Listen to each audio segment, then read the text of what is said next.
The story begins with our hero holding someone, telling him that he is the last one now. He then smiled confidently and, using his magic, restrained the man by his neck. The man accused him of hiding exceptional skills that a mere fixer could not possess. The hero began to question him about the grimoire, a powerful magic book, pointing out that the Deculan family would not mobilize all these forces just to chase a single stray dog, describing the family members as scum who multiply and spread like rabid dogs. The man admitted he didn't know how to use the grimoire, but the hero deduced from their relentless pursuit of him over this distance that the book must possess great value.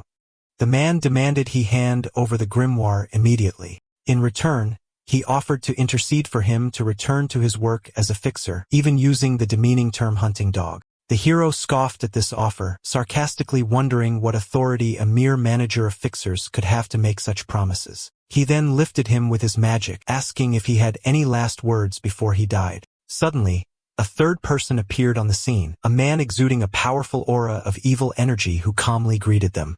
This newcomer revealed his identity, announcing he was Behar von Deculan, the head of the ruling magical family of the eastern continent, the Deculan. The fixer manager was stunned. This was the first time he had seen the family head face to face despite having spent decades serving them as a fixer. Behar was a legendary figure known as the most powerful sorcerer in the family's history.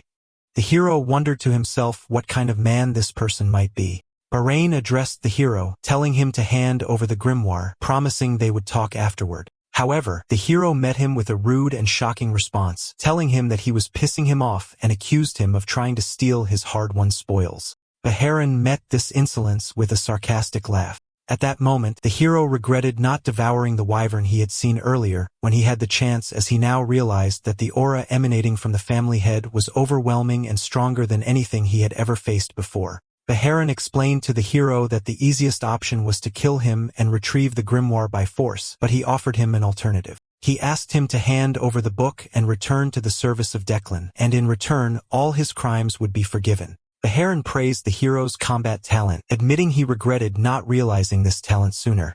He was impressed that a filthy rat from the slums could master the trivial skills of fixers and bring them to such an advanced level. He then tried to tempt him with a vision of a bright future, wondering how high a sharp blade like him could soar if carried by the wings of Deculan and what greatness he could add to the family name. He concluded his offer by inviting him to stand by his side and make history together. The hero agreed to Behran's offer, but he set one condition. With a cunning smile, the hero demanded that Behran give him his seat as the head of the family, and only then could they negotiate. He then turned to Behar, reminding him that he had been watching his battles, and mockingly asked how many people had died because of the magic move he was still applying to the exhausted fixer manager.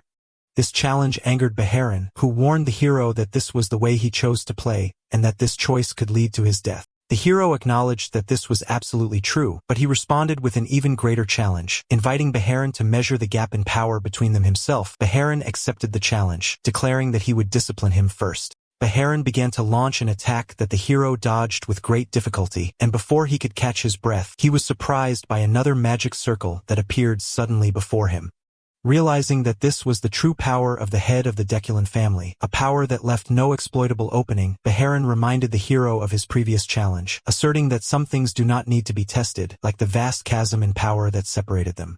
He then began to launch another attack that caused a massive explosion. From amidst the smoke, Behar asked the hero if he had changed his mind about negotiating, telling him he would let him live, but just barely.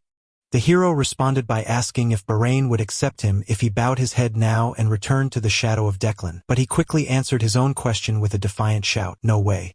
The hero rose forcefully, blood covering his face, declaring he was tired of eating dog food. He unleashed an attack of blue lightning, shouting angrily and questioning who would be content to become a dog again, as a fancy collar in a big house don't change the fact of the matter. Behar called him a fool and prepared to unleash an overwhelming power. The hero was stunned by the sight before him as a massive storm of purple lightning filled the sky. In that moment he realized something. He finally understood why on that day he had looked up at the sky and seen that wyvern soaring with absolute freedom. The reason for his gaze was his suffering and his deep desire to attain that freedom.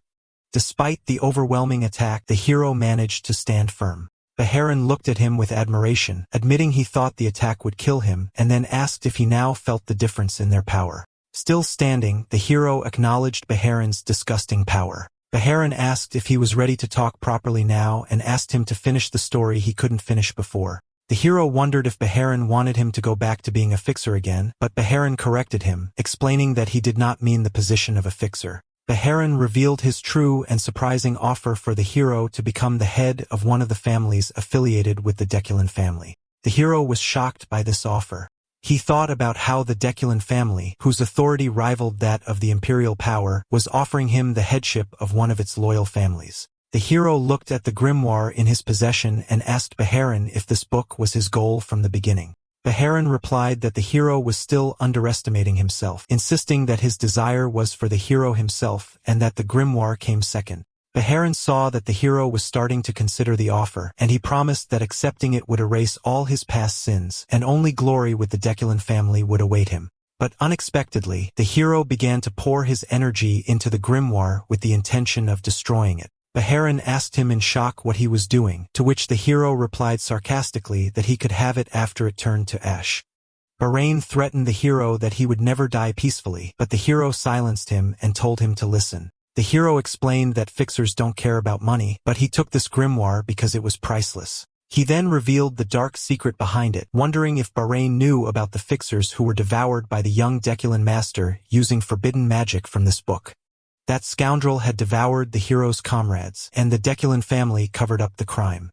Beharin asked contemptuously if this was all for revenge, noting that the lives of stray dogs are cheap. The hero replied that his motive was not just revenge. He wanted to fulfill his comrades' dreams, and that required money. He also wanted to ensure he wouldn't go back to living in a doghouse after retirement. After hearing everything, Beharin declared that he had heard the hero's last words. He unleashed his final attack, the Azure Flame of Deculan, an eternal fire that never goes out, and told the hero to regret his choice in the depths of this hell. As the flames consumed him, the hero rejected the idea of regret, shouting that death was better than being Deculan's dog again, and he felt a freedom he hadn't felt in a long time. His last thoughts were that he regretted nothing and that if he were to be reborn, he would seize his freedom and achieve his true revenge. He was then surprised by what happened. Everything froze as if time had stopped. The grimoire appeared and glowed brightly.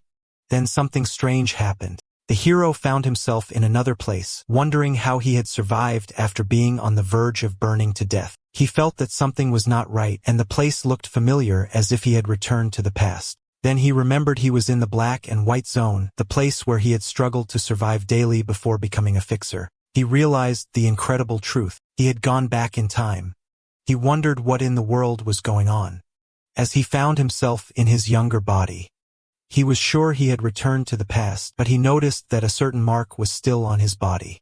Although he didn't understand how he deduced that the grimoire had done something to cause this return, he remembered that the head of the Deculan family coming himself to take the book proved how important it was. The hero decided that this return to the past was a good thing in any case. He made sure it wasn't a dream. The events seemed too real, and the foul smell of sewage in the place confirmed to him that he was alive. He felt optimistic that this was an opportunity to achieve great success regardless of what he would do, but he wondered what achieving great success meant. He remembered that he once had a dream his comrades also shared, and it was the same reason that pushed him to decide to retire.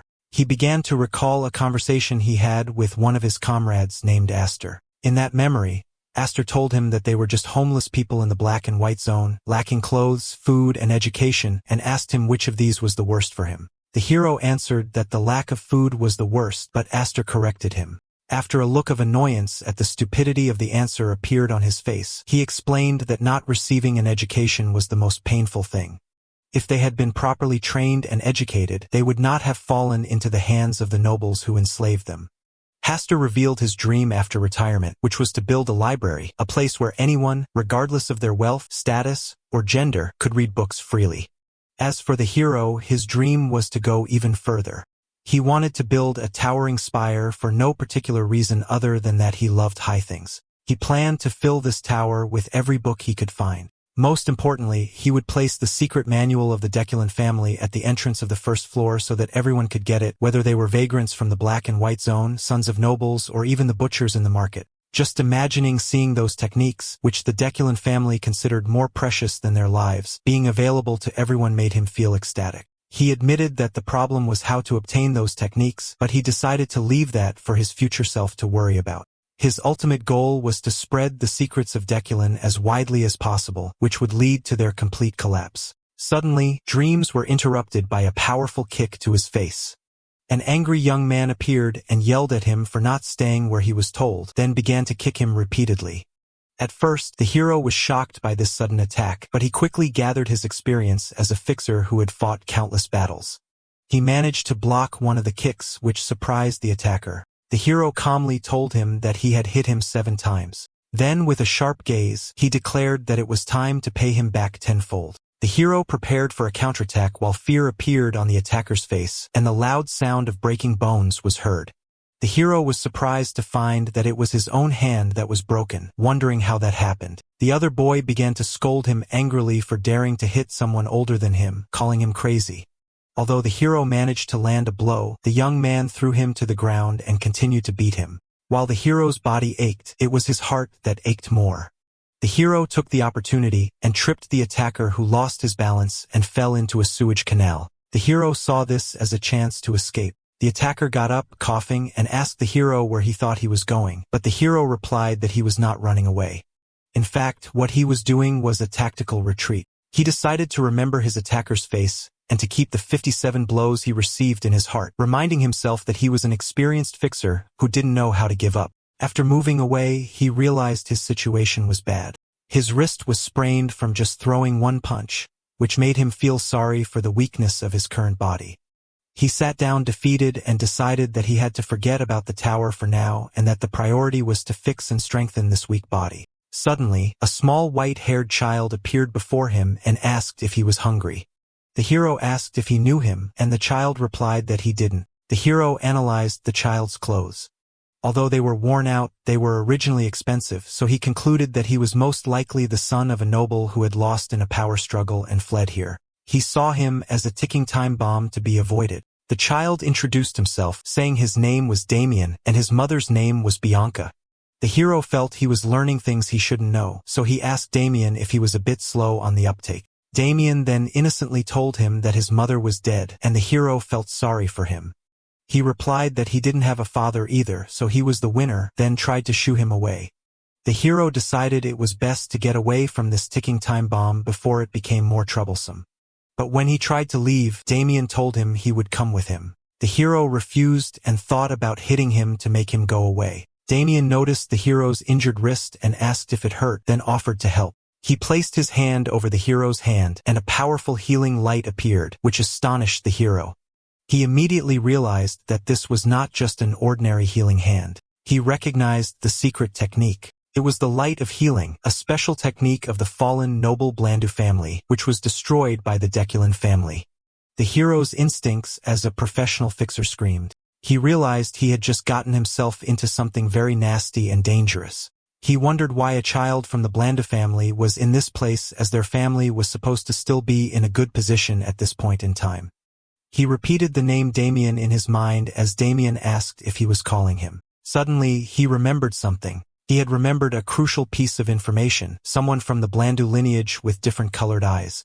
He recognized the identity of the child in front of him. It was the monster of Blandu, Damien von Blandu, the madman who doesn't die even if he is killed. The hero was in a state of shock that he couldn't comprehend.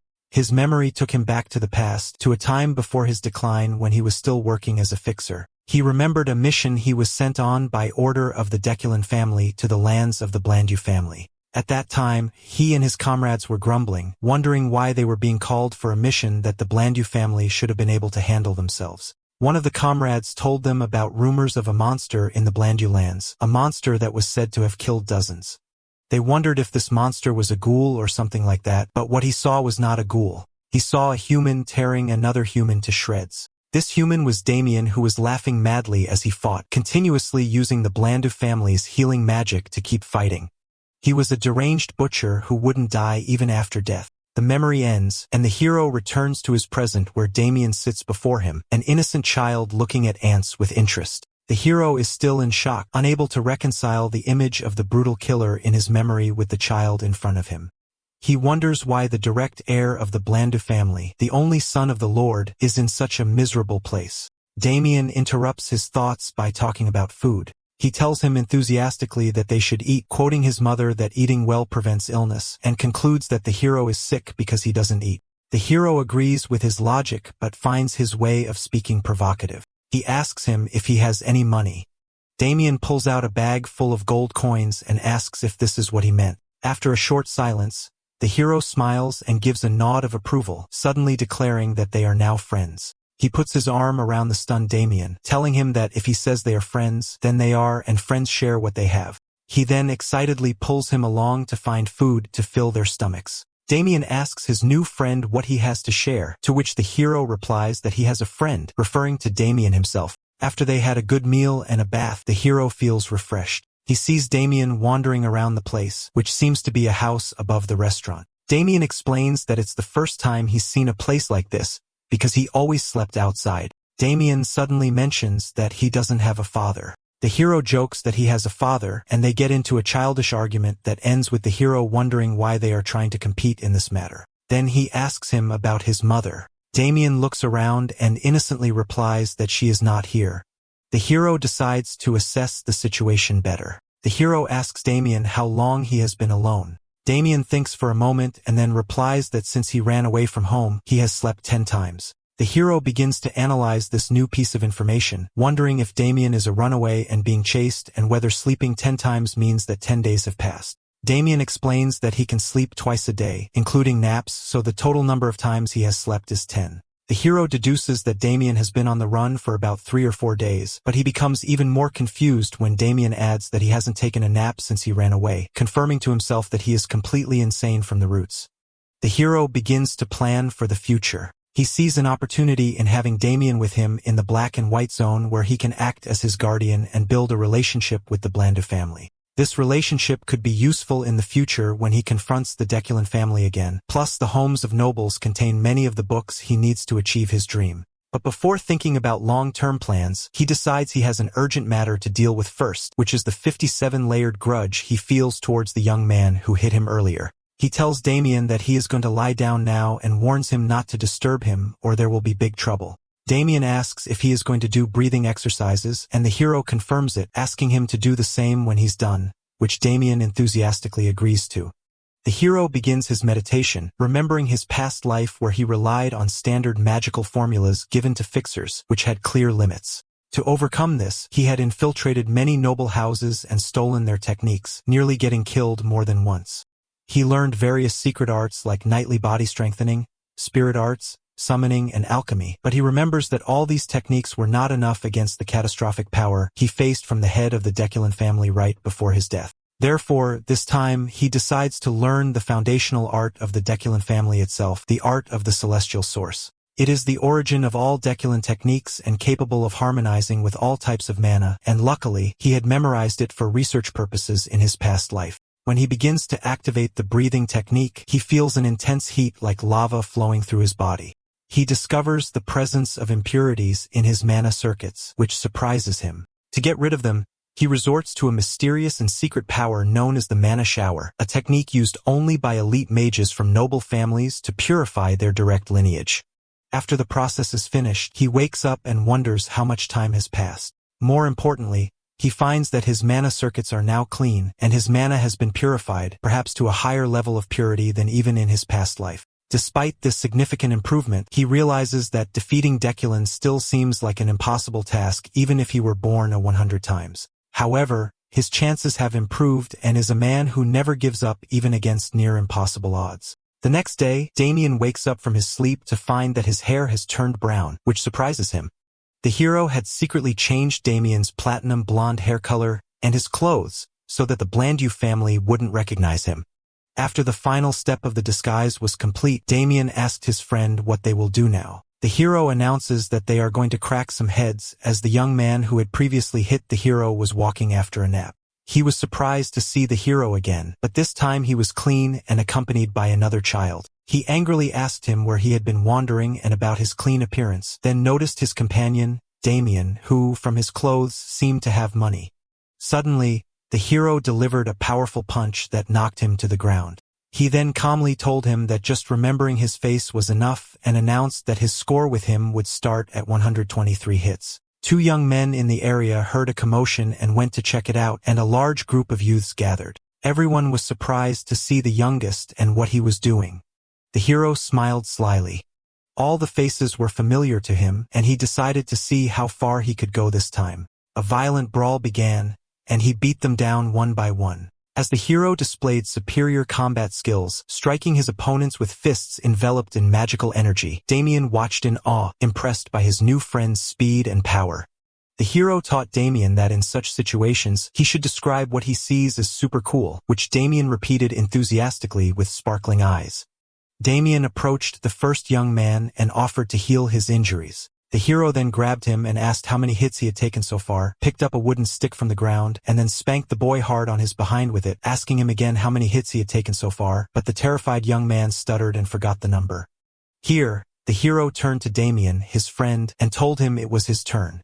Damien happily began to use the touch of healing on the injured young man who was screaming from both pain and fear, begging him to stop. The hero told him that his score wasn't settled yet and that he had to receive another 20 hits, which made the young man scream in panic even more, calling the hero and Damien devils. After the disciplinary session was over, one of the young men approached the hero respectfully and said, "Good work, sir." The hero was proud of himself. The task of distributing 2,000 hits at a rate of 100 hits per person was a new challenge even for him. The exhausted youths asked for permission to leave, and the hero allowed them to. But one of them hesitantly explained that this was their home, so they couldn't leave. The hero's expression changed, and he said this was a small problem. Faced with this veiled threat, the youths quickly said that they would be the ones to leave, and they fled from their home. As the hero watched them flee, he thought that he was now homeless, but suddenly he felt someone approaching from a distance. This person was fast and stealthy and possessed the distinct aura of a professional fixer. The hero concluded that they were most likely being pursued. He believes the Blandu family found him faster than he expected and worries because he has very little mana left after the fight and the purification process he underwent. He realizes his current state doesn't allow him to use spells or fight physically, but he remembers his true identity as an experienced fixer. He recalls that even in his past life, he never had an abundance of magic and always faced such difficult situations, so it's nothing new to him. He begins to gather all his remaining mana. He compresses the mana he has gathered, believing it will be enough for one attack. He knows he has only one chance to survive this situation. When the pursuer arrives, it turns out he is not an enemy, but an elderly man who calls Damien young master. The man introduces himself as Alfred, looking extremely relieved to have found Damien, expressing the great anxiety that had kept him from sleeping. Damien flatly refuses to go back, screaming that he will never return and that Alfred must kill him first, while the butler tries to calm him down and persuade him to return. The hero realizes that Damien's escape from his family was nothing more than a little boy running away from home. Alfred, the butler of the Blandu family, apologizes to the hero for the scene and formally introduces himself. The hero responds by introducing himself as Aster. Alfred notices that young Master Damien seems very fond of Aster, and invites him to accompany them to the Blandu family home. The hero is suspicious of their intentions as it's well known that noble families despise commoners, but he can't understand their true motive for this invitation. He decides to accept the invitation as it aligns with his original plan to form a relationship with the Blandu family, who control the entrance to the city of Hazen where the Zenith Academy and its unparalleled library are located. Since his goal is to build a great library, he sees that visiting their library will be beneficial. He accepts the invitation, considering it just a small detour on his path to achieving his dream. The hero turns to Damien and cheerfully suggests they go see if the Blandu family's food is any good. They arrive at the majestic Blandu family mansion. The hero considers this his first official visit to the Blandu mansion. Alfred tells them that it's late and they should rest, then hands them over to a maid named Lassie. When Lassie tries to lead Damien away, the child panics at her sharp gaze and starts screaming and apologizing to her. Elsewhere in the mansion, the sound of a door opening is heard. Someone, apparently the master of the mansion, asks Alfred where Damien is. The butler replies that he was found in the 7th black and white zone and is on his way back. It turns out to be a lady, and she unleashes an angry magical attack that causes an explosion. She asks frantically if Damien is all right and threatens dire consequences if any harm has come to him. Alfred calmly asks her to calm down and listen to his report. After she listens to the report, the lady feels great relief. Alfred comments to himself that this is lucky for the lady and lucky for anyone who might have harmed the young master. He remembers that this lady was once known by the title Blood Witch. He thinks that given her fierce nature, especially when it comes to her son, it's fortunate the situation ended this way. The lady thanks him for his hard work. Alfred tells her he was just doing his duty, but adds that there is something unusual about the matter, which piques her curiosity. Alfred talks about the new friend Damien has made, who is named Aster. He tells the lady that Aster had sensed his presence and prepared countermeasures even before he appeared before him. He adds that when they met, Aster was holding a mana bullet, a form of compressed magic ready for an attack.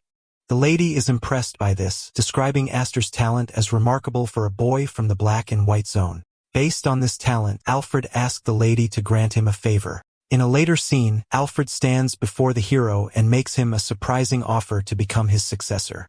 Alfred seems confident that the hero will not refuse.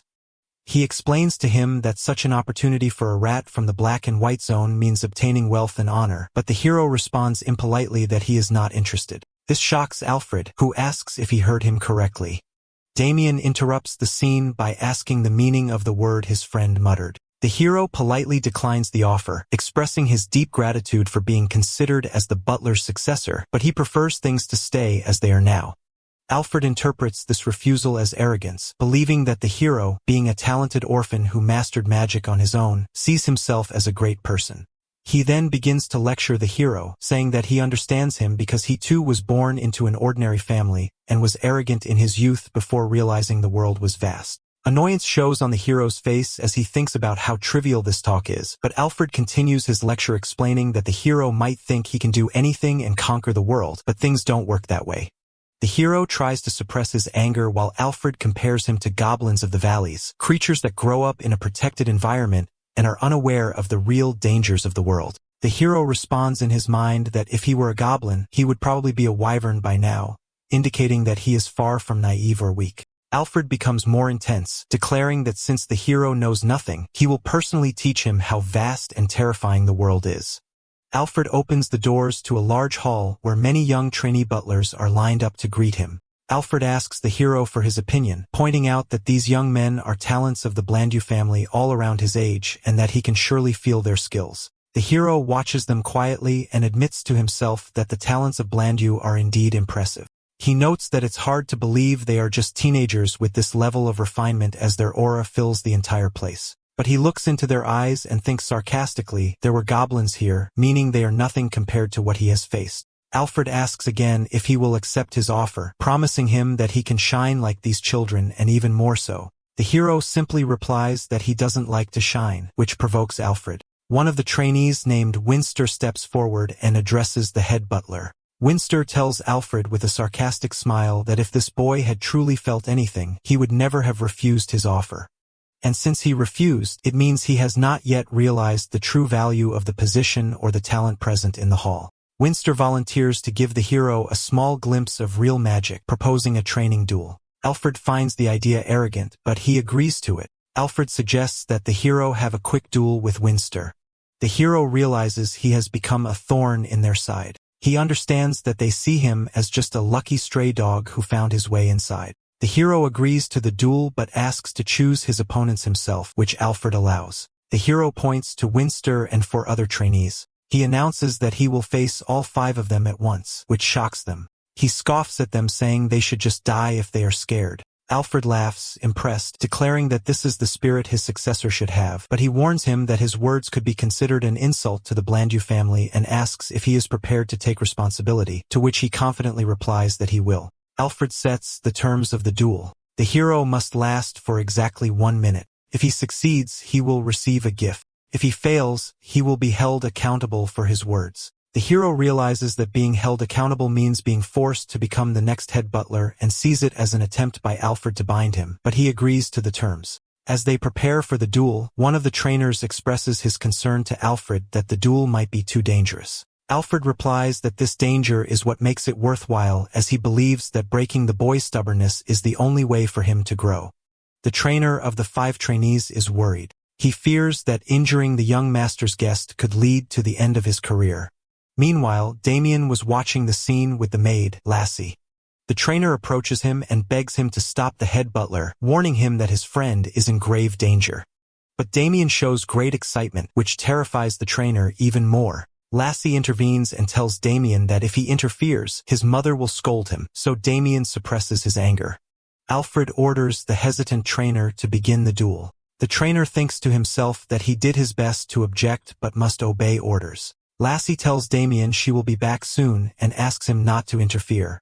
Damien smiles and tells her he understood. The trainer explains the rules of the duel, describing it as a turn-based spar. He scoffs to himself, considering it an annihilation battle and not just a spar. The trainer confirms that the duel is indeed an annihilation where it continues until one side surrenders while he retains the right to stop the match. Winster mocks the hero, calling him a stray dog blinded by luck, and vows to crush him and reveal his true nature. The trainer shouts, announcing the start of the duel, and one of the opponents rushes to attack the hero. As soon as the duel begins, the hero launches his attack on Winster, landing a powerful and direct blow to his chest, leaving him in a state of shock and pain.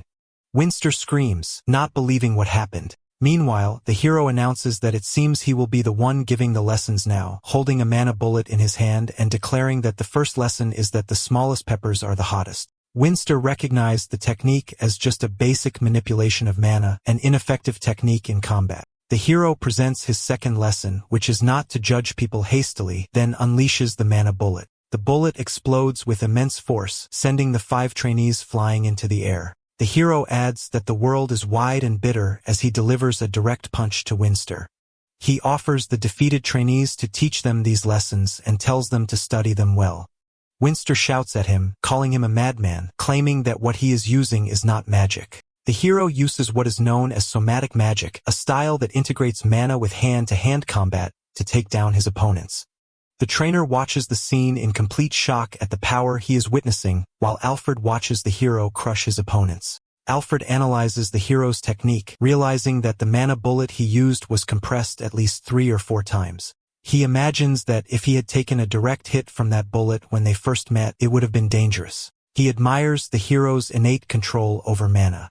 He thinks that the way the hero defeated his opponents was terrifying. Suddenly, Alfred senses the presence of Lady Bianca and is stunned. Lady Bianca arrives with Lassie, bringing hope to the trainer who believes she has come to save them. The lady asked what happened, and Alfred hesitantly replies that they were conducting a simple test. The lady looks at the chaotic state and the injured trainees on the floor and asks sarcastically if this is what he calls a test. She orders Alfred to gather the trainees and remove them from the place for now. Then she asked Damien to return to his room. She also asked the hero to return to his room, and he thinks to himself, what a shame. The lady summons the trainer, Renbet, and fires him with a single word. She turns to Alfred, telling him that she understands his intentions, but he went too far this time. Alfred apologizes, admits he lost his temper, and is ready to accept any punishment. The lady changes the subject and asks for the details of what exactly happened in the duel, wondering if Damien had helped him. Alfred denies it, explaining that the hero was simply incredibly good at hitting. Alfred apologizes for his distraction and clarifies that the mana bullet he mentioned earlier was used again by the hero in this duel. But this time, he had compressed it an additional 3 or 4 times. The lady deduces that this means the hero's control over mana is excellent and admits she was very shocked even though she didn't show it. She wonders in amazement if he had defeated 5 trainees with just 1 mana bullet, and Alfred confirms that he defeated them alone, noting that even highly trained mages find it difficult to manipulate raw mana instead of using spells. Lady Bianca asks Alfred about the offer he made to the boy, and he tells her that he flatly refused it. This refusal piques the lady's interest, and she decides she needs to reevaluate Aster, ordering him to be brought to her. The hero is summoned to meet Lady Bianca, who welcomes him and invites him to sit while Damien sits beside her with his mouth full of food. The hero confirms that he heard she had summoned him, and the lady agrees but tells him there is another matter first. She presents him with a box explaining that she heard Alfred had promised him a gift. The hero remembers Alfred's promise of a gift if he lasted for a minute, but he didn't expect the lady herself to prepare it so quickly. She asked him to open the box. The hero discovers that inside the box is a high-quality elixir, a precious item that is not even given in the Blandu family except to recruits accepted into the top 5 magical squads. The hero is suspicious knowing that such valuable gifts always come with hidden conditions. Lady Bianca reassures him, explaining that the elixir is a reward for helping Damien in the black and white zone, and it is also an apology for the duel incident. The hero asks her directly if drinking this elixir will bind him to the Blandu family, which she firmly denies. He then asks her if it is poisoned, and she assures him it is not. He asks for a final confirmation that there are absolutely no conditions, and the lady confirms it, telling him to take it without worry. The hero thanks her and accepts the gift. The hero considers the elixir an unexpected gain, but the lady tells him she has another proposal for him, and he thinks to himself, I knew it. The lady offers him a scholarship to attend the academy with Damien. She explains that Damien was supposed to start his studies last year, but he strongly opposed it, which led them to postpone it, and she never imagined he would run away from home to avoid going to the academy. The lady explains that she is asking for his help because Damien admires him, which Damien happily confirms, saying he would be happy to go if his friend was with him. The hero realizes that Lady Bianca is in a bind. Forcing Damien to go might push him to run away again, but she has no other way to change his mind. The hero sees this offer as a good opportunity.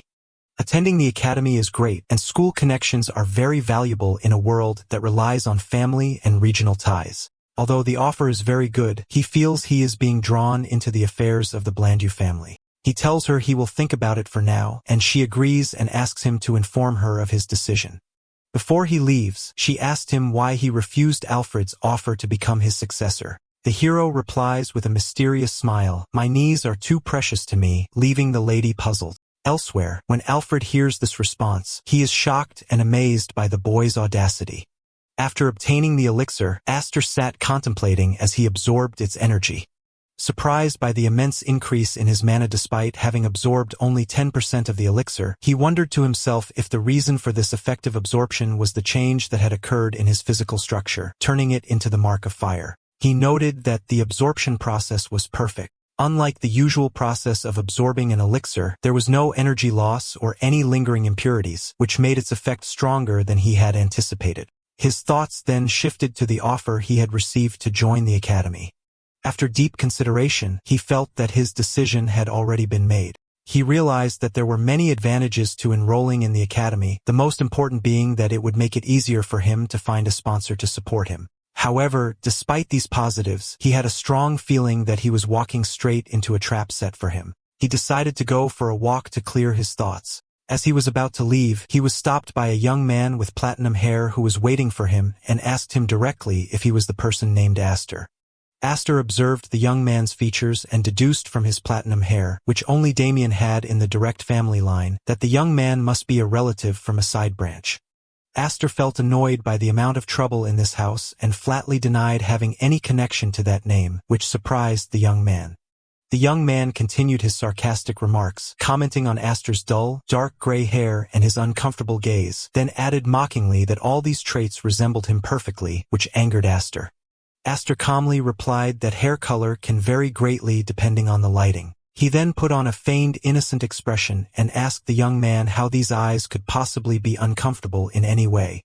The young man was taken aback by his reaction, backed down, admitting that Aster's eyes did indeed look kind and apologized for the misunderstanding before turning to leave. At that moment, Alfred, the head butler, rushed towards Aster and grabbed him, begging him to forgive the misunderstanding and telling him that he couldn't sleep all night because he hadn't been able to speak with him and clarify the matter. Alfred was thinking to himself resentfully that he shouldn't have to kneel like this just because he was the head butler and that the whole thing was just a misunderstanding. The platinum-haired young man turned around again, having realized the truth, and shouted that he was right all along and that the look in Aster's eyes resembling that of a dead goblin was not common. Aster calmly confirmed his identity. The young man became enraged, pointing his finger at him and accusing him of lying and acting with such insolence. The young man muttered a threat to kill him, but a sharp silent glare from Alfred was enough to silence him. The young man retracted his threat and told Aster he would overlook it for now. However, he demanded that Aster come to the magic hall later so he could correct his bad behavior, to which Aster nonchalantly agreed. After the young man left muttering threats, Alfred asked Aster if anything was wrong. Aster replied with a smile that there was nothing to worry about, thinking to himself that this situation came at the perfect time because he wasn't in a good mood anyway.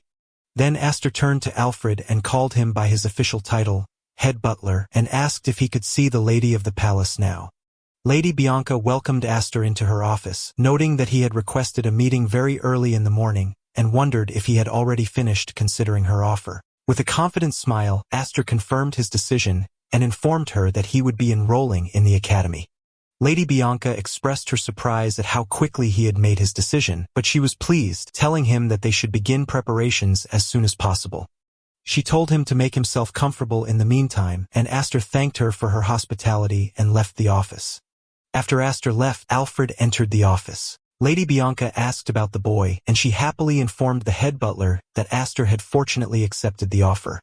Alfred couldn't hide his excitement, exclaiming that this was to be expected from a boy with such passion and that flame burning in his eyes. Alfred enthusiastically continued to explain his plan to Lady Bianca, stating that the first semester would be fine since the family would cover his expenses, but he wondered how Aster would manage in the next semester. Alfred assumed it would be difficult for a vagrant from the gray zone to afford such high tuition fees and predicted that Aster would become very anxious because he wished to continue his studies. At that crucial moment, a helping hand would appear, which would be none other than Alfred's personal sponsorship. Lady Bianca interrupted him, calmly telling him that he was making too much noise. Alfred immediately apologized for his outburst and excused himself to go to the kitchen as it was nearing mealtime. After he left, Lady Bianca pondered the matter. She understood Alfred's overwhelming happiness. After his offer to Aster had been repeatedly rejected, he had finally found an opportunity. However, she saw this academy proposal as a naive plan. She realized that the reason for Alfred's great confidence in his plan's success was that he himself had been lured by the former head butler using a similar method, and she felt sorry for him, calling him a poor soul in her thoughts. Meanwhile, Aster was walking on his way to the magic hall, the place where that boy from the side branch, as he called him in his mind, was. Upon his arrival, he was met by a person wearing a hooded robe and carrying a candle who asked him why he had come. Aster hesitated for a moment, realizing he didn't know the name of the young man he had come to meet, but the hooded figure seemed to have been expecting him, welcomed him, and asked him to follow. The hooded man led him to a door and told him he could enter from here. Before leaving, he gave him a cryptic warning, advising him to watch his head after opening the door. Aster opened the door and immediately understood the meaning of the warning, as he found himself facing a flurry of flying papers. After the paper kicked up dust in his face, Aster found himself facing a platinum-haired young man who shook his hand and greeted him. The young man introduced himself as Henge von Blanco and asked Aster if he had come to see his younger brother. Aster realized with astonishment that the rude boy he had confronted earlier had called his older brother for help. At that moment, Aster's memory flashed back to his time as a fixer when he had infiltrated numerous magic academies, and he came away with an important observation about the characteristics of research mages whom he called the pen pushers. The first trait that distinguished them was their thinning hair. They pulled it so much from overthinking that it stopped growing. Aster had divided this phenomenon into stages. In the first stage, they would try to deny their baldness by wearing their robes with the hood up. In the second stage, they would accept reality and reveal their thinning hair. In the third stage, they would shave their heads completely. And in the fourth and final stage, they would reach a point of desperation and start searching for magic that could achieve the impossible hair regrowth, something no one had yet succeeded in. But Henge was different. He began by offering a formal apology for his younger brother's behavior, explaining that he had gone too far, and that he never imagined he would act so rudely to a guest of the young head of the family. As Henge spoke, Aster noticed that his hair was thick and that he was still young, making him an exception to the rule he had formed in his mind. While serving Aster tea, Aster asked him if he worked at a magic academy, and Henge revealed that he held the position of vice principal at one of them. This impressed Aster, who thought that a prestigious family like the Blancos wouldn't appoint someone to such a position based on lineage alone, meaning Henge must possess exceptional skills. Henge commented that Aster was a unique individual, different from the usual vagrants in the black and white zone. Aster laughed in agreement, but he felt uneasy inside. He thought that the task would have been much easier if Henge had met him with hostility, but instead he was smiling kindly. Aster felt a negative human chemistry between them, meaning they were two types of people who could never get along. Afterward, Henge congratulated Aster on his invitation to enroll in Xenian Academy. Aster thanked him, while Hengji continued describing it as a great opportunity and mentioning that he himself was a graduate of the 145th class. Aster wondered to himself if Henge was suddenly trying to build a school fellowship with him. Henge immediately apologized, saying he got a little excited when he heard the news of his enrollment and said something unnecessary, then suggested they get to the main point. Aster wondered what this main point was. Henge told him there was one thing he wanted to confirm first and then asked him a direct and shocking question. Would he be willing to risk his life for a friend? Henge explained that the entire fate of the Blanco family was at stake. He then offered him a glowing book, promising that if he was willing to risk his life, he would give him this book. Aster was utterly shocked. He recognized the book immediately. It was the core secret of the Blanco family, the Tome of Healing Light. Meanwhile, in the palace garden filled with yellow flowers, Lady Bianco was tending to the flowers. Breathing a sigh of relief, she felt relieved that the problem of Damien's enrollment in the academy, which had been a major headache for her, had been resolved without any trouble, lifting a great burden from her shoulders. Her thoughts turned to Aster, whom she considered a very good friend to Damien. She acknowledged that his talent was very good. And as for his personality, she recalled Alfred's description of him as someone who could be rude or bold at times, but she saw that as normal for someone his age. What she liked most about him was his steady attitude and his complete lack of flattery, even after learning about Damien's background and status. She concluded that his standing was different, and for that reason he deserved to stay close to them. But for that very reason, she believed he would never belong anywhere, just like a free bird that cannot be caged. She thought that there were many ways to keep people close and that she would have to consider these methods over time, for she was determined not to give up such a good talent for Damien's sake. Back in the magic hall, Aster was still in shock from Henge's offer to give him the family's secret tome. He wondered about the real motive behind this offer. He watched Henge's eyes and found them clear and transparent, so much so that he couldn't read what was on his mind. Aster thought that feelings, whether good or evil, usually show faintly in a person's eyes, but Henge was like a professional assassin, showing no emotion at all. He concluded from this that Henge was wearing a mask so elaborate that he might no longer know his true self. Henge warned him that he was not saying this lightly, and asked him not to answer hastily just for the temptation of the reward before him. Aster replied that he would give him his answer. Inside, Aster felt the unease he had been feeling fade away after understanding Henge's nature. It was easy now. He realized they were both from the same muddy waters, so there was no need to feel uncomfortable. Aster told Henge that if he had something to ask, he would listen, explaining that if he thought he could do it, he would, and if he couldn't, he wouldn't. Henge became angry at his words and asked if he would listen even if his life was in danger just by hearing it, threatening that he might kill him if he listened and then refused. Aster looked at him defiantly and told him to go ahead and kill him, asking sarcastically if a man could die twice. But he quickly remembered to himself in embarrassment that he personally could die a second time. After a moment of silence, Henge released his energy to intimidate Aster. Henge tried to unleash his powerful aura to force Aster into submission, but Aster stood his ground, unfazed by Henge's threat. Henge smiled, admitting that he couldn't overcome Aster, and declared that he had passed the test. Then Henge told him that he would now speak to him comfortably, revealing the truth. He needed someone he could trust, but that person could not be a member of the Blanco family. Henge began to explain his situation, admitting that he initially had low expectations, believing that all vagrants from the Black and White Zone were alike, and that Damien being young might not have sharp judgment when it comes to people. However, what piqued his interest was that Damien's guardian, Lady Bianca, known for her exceptional love for him, kept a vagrant like Aster by his side, which led him to believe there must be something special about him. Then, by sheer coincidence, the fight between his younger brother and Aster occurred, providing him with a perfect and logical excuse to summon him for an interview. Aster asked if it was necessary for the vice principal of a magic academy to use his brother as an excuse to summon someone. Henge confirmed that Aster's suspicions were correct, explaining that the situation was difficult and prevented him from taking the first step himself. He quickly denied that it was a power struggle within the family, insisting that the Blanco family was very cohesive. Then he revealed the real reason. He was under surveillance by the Deculan family. When Aster asked him why, Henge decided to be completely honest, especially since Aster had previously shown indifference to death, but he reassured him that he had no intention of killing him. Henge revealed the shocking truth. He was currently researching the Deculan family's celestial source technique, and it seemed they had discovered his activities.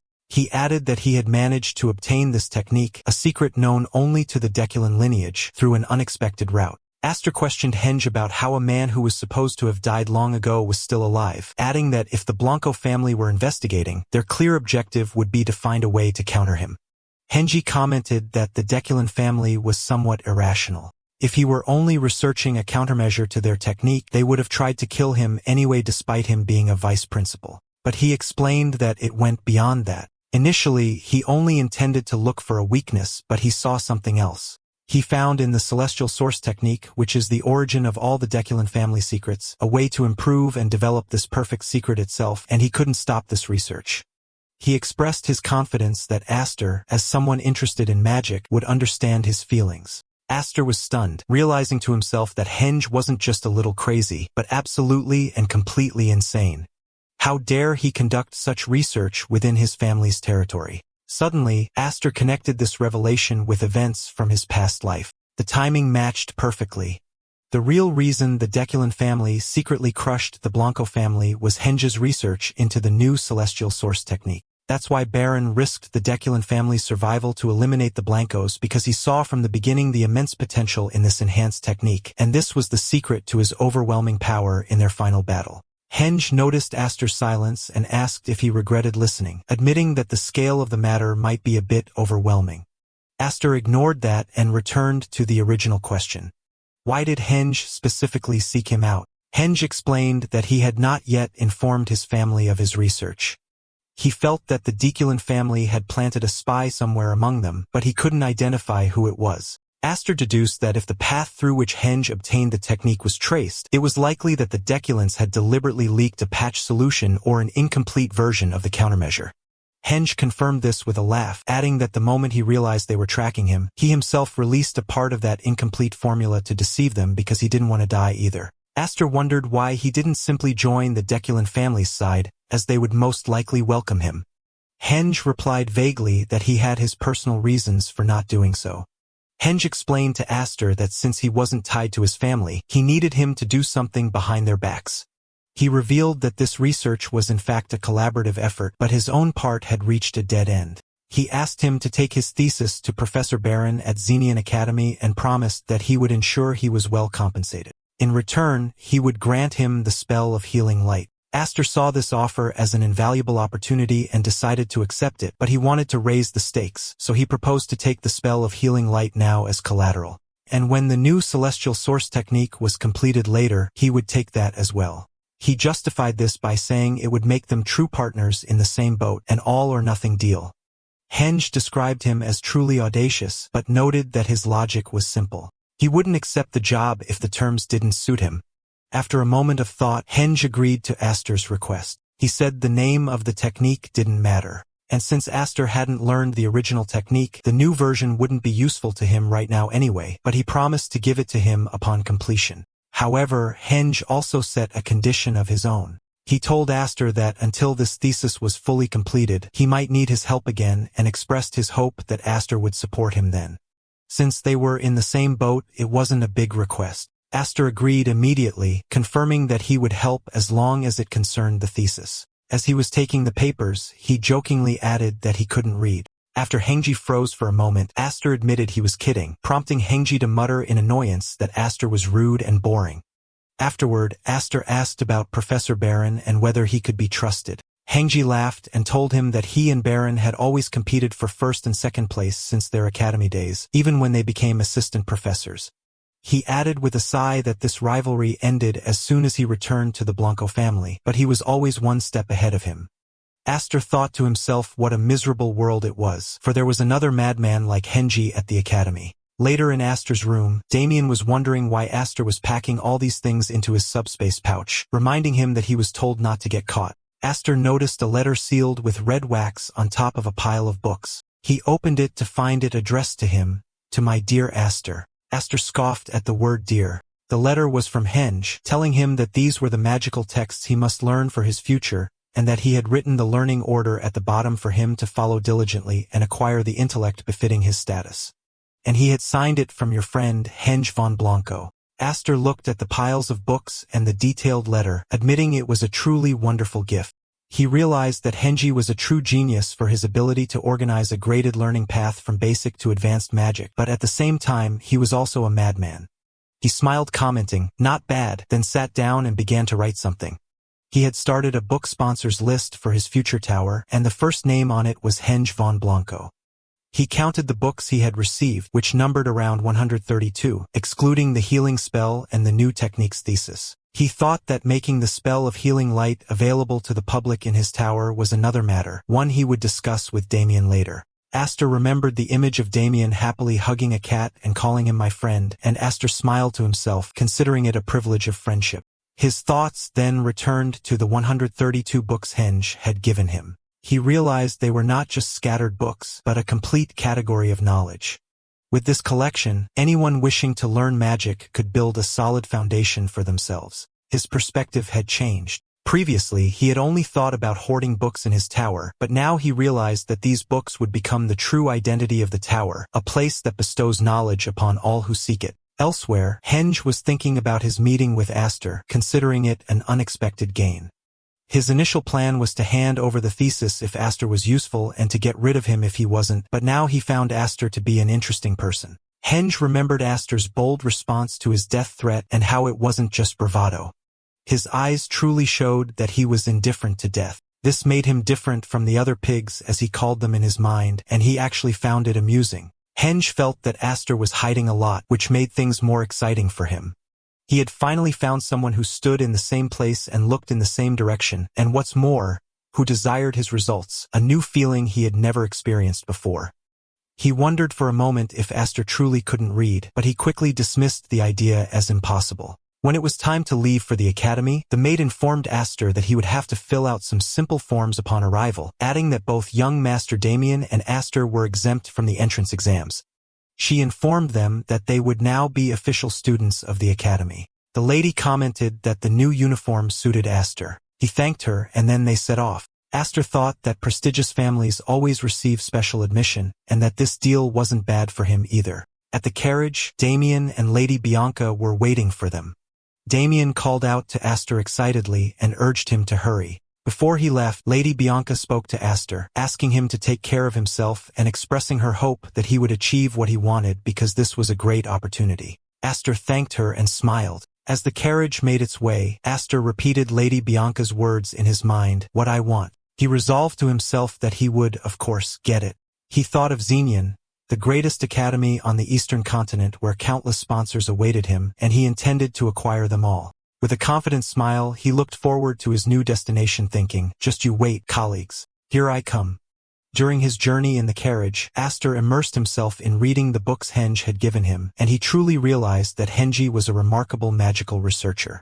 He thought that the basic principles of magic are simple, but their interpretations can vary endlessly. He took water as an example. For some, it is the water of life, and for others, it is a catastrophic flood. It was just a matter of perspective.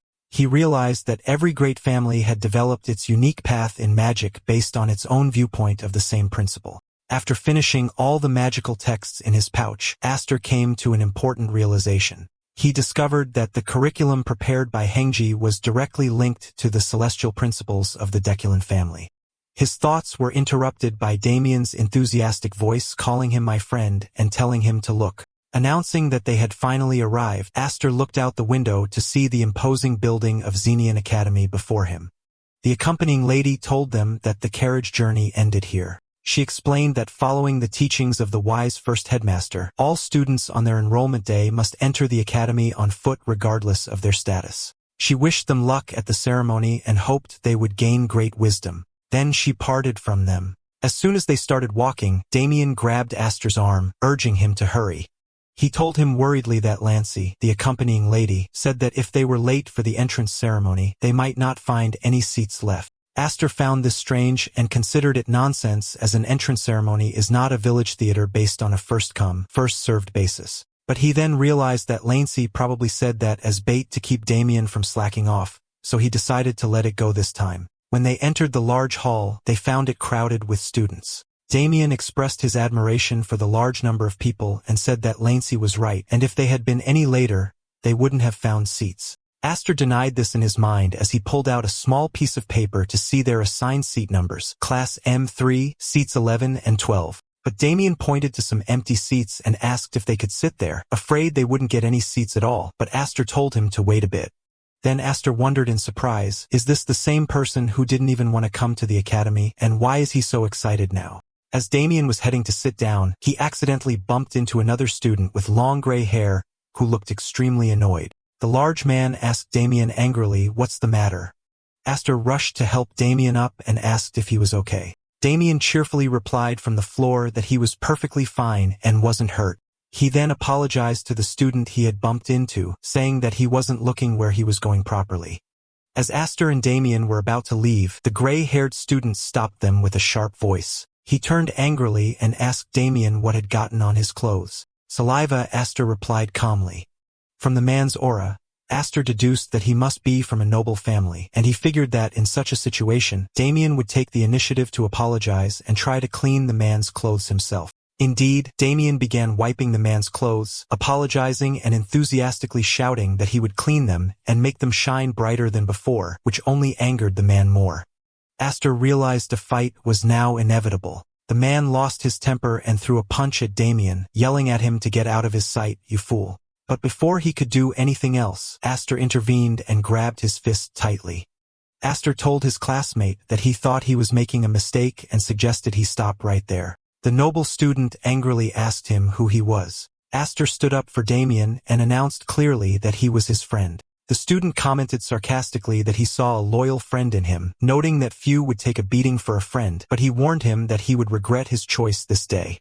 Astor sighed, thinking that his plan to make friends with his classmates on the first day had failed. He cracked his knuckles and decided to forget about friendship for now. It seemed his opponent preferred to settle things with his fists rather than words. The commotion attracted the attention of other students who gathered around, wondering what was happening. Someone recognized the larger young man and said he looked like he was from the Delanvey family lineage, but they didn't recognize the others. The onlookers began to wonder who would win, with most favoring Delanvey as they had heard that a new student from their family this year was supposed to be amazing. At that moment, a student who appeared to have authority pushed through the crowd, scolding them for standing by and watching as a fight was about to start. Someone hesitantly asked if they should stop them, but the student with authority flatly refused. Instead, he ordered the others to make way for them and asked the gray-haired boy, being a mage, to set up a barrier around the area. The situation turned into a spectacle, and students began placing bets on the winner, with many cheering for Hester, the name of the student from the Delanvey family. Hester watched the scene with a slight smile. Hester stepped forward and introduced himself as the second son of the proud Delanvey family, and asked for Hester's name. Hester replied that unlike him, he did not come from any great lineage and that he should just consider him a passerby. Hester smiled sarcastically, saying that not being from a noble family didn't matter, but that this small arena must be a handicap for a mage. Then, out of generosity as he claimed, he allowed Astor to make the first move. Astor found the whole situation utterly ridiculous. Astor mocked Hester, saying that for someone who hates talking, he sure has a long tongue, and then asked if he was scared. This comment enraged Hoekster and drove him to attack, beginning a fierce battle where Hoekster threw a powerful punch at him. Astor wanted to add another observation, pointing out that there were two strong people, not just Hoekster. Hester was confident in his ability to withstand any magic student's punch, but he was shocked by the weight of Astor's punch when it hit him, wondering how his fist could be so powerful, and called Astor a scoundrel. While Hester was trying to process Astor's unexpected strength, he was surprised by a healing spell being cast on him. It turned out that Damien was the one who cast the healing spell, but he couldn't understand why Damien was healing his friend's opponent. Astor muttered that noble families were truly on another level. He took advantage of Hoekster's distraction and landed another punch, scolding him for letting his focus wander. Hoekster found himself in a surreal situation. One person was hitting him hard, and the other was healing him at the same time, while Damien was laughing hysterically as he cast his spells. Hector felt his heart pound violently, called them madmen in his mind, and wished he would just lose consciousness to end this nightmare. He wondered to himself, "Am I scared?" The crowd started yelling at Hector, asking what he was doing and telling him not to back down. They cheered for him, reminding him that he was the pride of the Delanvey family, the star of the Eastern continent, and the hope of all martial artists. They demanded he end it quickly and not prolong the fight. Faced with these insults, Hoekster exploded with rage, screaming how a mere mage dared to look down on him with such contempt and threw a punch at Aster, but the other dodged it. He gathered all his energy and unleashed his strongest attack, launching an assault that caused a deafening explosion. The crowd finally cheered, declaring that this was the Hoekster they knew. Hoekster felt his punch hit its target directly, but he wondered in confusion, why did the blow feel so light? And in a shocking moment, he saw Aster flying through the air. Aster landed skillfully on the ground, then slowly got up, dusting off his clothes. Hoekster let out a furious scream of frustration. Aster watched him calmly as he lunged at him again. Thinking about the situation, he had noticed that Damien kept healing Hoekster, and he realized that to end this fight, he would need a single knockout blow to render him unconscious. Aster decided to use a special technique he had developed with his comrades in his past life. This technique relies on drawing energy from the collision of mana particles. It is neither a martial art nor magic in the traditional sense, but a pure technique born from the very properties of mana itself. He called this style the collision style. Aster unleashed his attack, which created a powerful flash of blue light. The spectators were shocked by the intensity of the scene, wondering in amazement what they were seeing. The thick dust from the attack obscured the outcome of the battle. The spectators stood in eager anticipation of the final result. Aster raised his hands, declaring his victory, then shouted, "Cheers!" Aster asked the spectators to raise their voices louder, and their response came in successive cheers, excited reactions, and a roar that filled the place, expressing their astonishment at this violent and thrilling fight. Those who had bet on Aster celebrated their unexpected win. Damien ran towards Aster shouting excitedly, "We did it," to which Aster calmly replied, "Yes." Aster looked at the jubilant crowd and thought that they should stop acting so naive. Meanwhile, a nobleman and his companion were watching the scene with disgust, describing a magic student fighting in such a way as extremely vulgar. Suddenly, an angry man who appeared to be an academy official pushed his way through the students, yelling and demanding that they move away. He asked with intense anger who dared to start a fight on the first day of the entrance ceremony and threatened to drag everyone away if they didn't move immediately. Aster thought that he had caused a big scene, but he wasn't worried. After all, he was a fixer with many ways to escape, and everyone had enjoyed themselves. But before he could do anything, Damien stepped forward, pulling Aster with him, and shouted loudly that the others were not the culprits, but they were. He pointed to himself and Aster to get the official's attention. The angry official turned towards them while Hoekster lay unconscious on the ground in the background, and Damien confirmed again, "Yes, sir, it was us." Alright, that's the end of the story. Thanks for watching. See you in the next one.